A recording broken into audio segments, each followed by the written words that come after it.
they call themselves maybe holy martyrs. So just as outside people will refer to you by a negative word, inside people will use a positive word. So even though outside people are referring to these groups as Sicarii, terrorists, inside groups may be calling themselves holy ones, Kedoshim, or Essenes, or something like that, or Notzrim, Nazarenes, or some other word, an honorable title.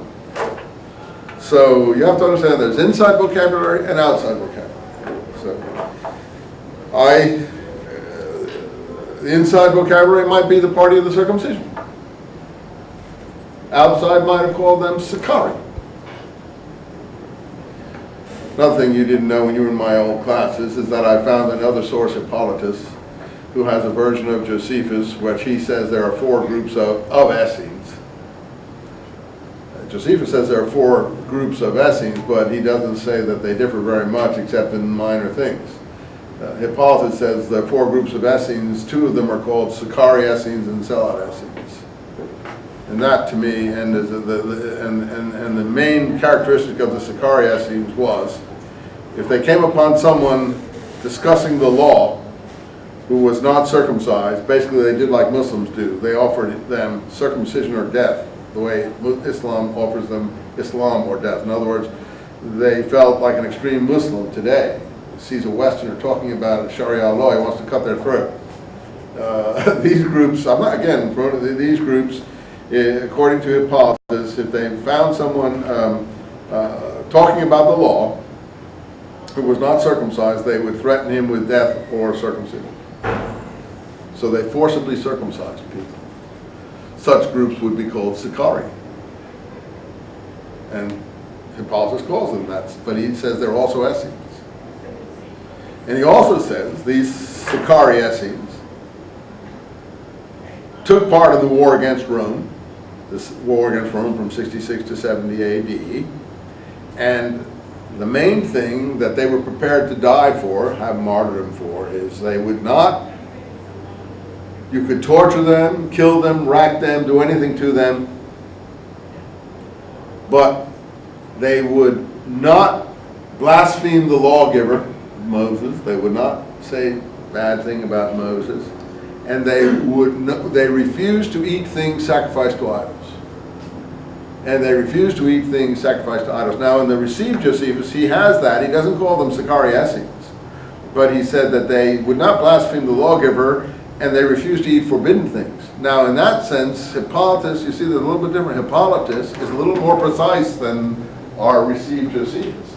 And I think Hippolytus is actually based on an earlier version of Josephus that did not circulate in the West, or was a different version, maybe a more forthcoming version. Because I don't think Hippolytus, a Roman Christian theologian of the 3rd century, could have had this material and invented it himself. You follow me? It had to come from an earlier source. So look at that. We're going to come upon things sacrificed to idols in a minute. Where are we going to come upon it? In James' instructions to overseas communities. Now he's saying that the Sicarii Essenes, they were willing to die for that point, not to eat things sacrificed to idols. So I think that's what we're up against here with the party of the circumcision. These are, so I've gone that far. So this is getting very complicated, Professor. Yeah, I guess it is. But it all has to do with the Cornelia thing. Who's Cornelius? What's his name? Is there a Roman centurion called Cornelius of the Italica regiment? Or is this a name that we get from different areas? So let's for you to decide. I like my presentation, but it's just a theory. Makes it for fun. Think about it. Let's go on. So, in any case, he's a God-fearer, and God-fearers are now going to be accepted. Now, Peter makes the usual accusation in line 39. We are all witnesses of these things which he, Jesus, did both in the country of the Jews and in Jerusalem. And now that's really interesting, if that's accurate. Peter sounds like he's not even a Jew here. Like the Jews are some foreign people. Like if you were an American, would you be out there saying, we're all witnesses to what John Kennedy did in the country of the Americans? You know, it sounds like you're not even an American. or in Jerusalem whom they hang, like Peter or some other kind of preacher. Again, I think that's the Greek voice writing this in Peter's name. I don't think that this is this historical Peter, as I told you. Now you can hate me or not over and over again on this issue, depending on your own creed. Or you can feel it's a challenge, or you can think it's interesting. However, that is the fourth blood libel or the fifth blood libel in Peter's mouth, who the Jews killed by hanging him on a tree. The Jews killed him by crucifying him. But the Jews didn't crucify people. The Jews were forbidden to crucify people. So, you know, I mean, this is my problem here with these issues. Anyway, this is the pretty straightforward doctrine, who they raised up on the third day. That's the straight theological doctrine that we know, again. And he is the one appointed by the God to judge the quick and the dead, 42, and all the prophets bear witness to his name. And he also gives remission of sins. And as Peter was speaking this lecture to, who's he giving this lecture to? The God-fearers in Cornelius' household, right? The Holy Spirit came down on them. So now the Holy Spirit comes down on the God-fearers. This is a huge episode of the table. The descent of the heavenly tablecloth. And it ends up with the Holy Spirit not only descending, earlier we had it on the Jerusalem community, right? It was in chapter 1 or 2. Now it's on God-fearers in Caesarea. And it was poured out on the Gentiles too. So that's it. That's total authorization that this is the proper way to go.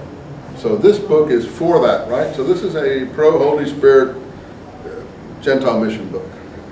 Again, I'm not against it. It's up to you if you think it's accurate or not. That's the position of the book. No one can deny that's the position of the book. Whether it's the accurate picture of the history, you'll have to decide.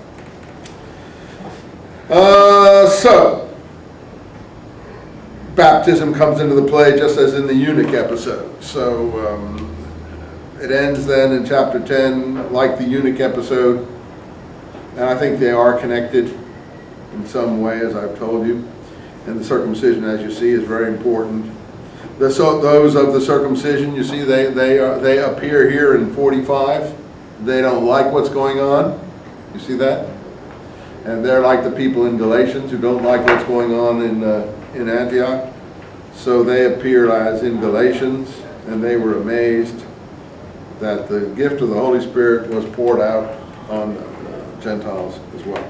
Chapter 11.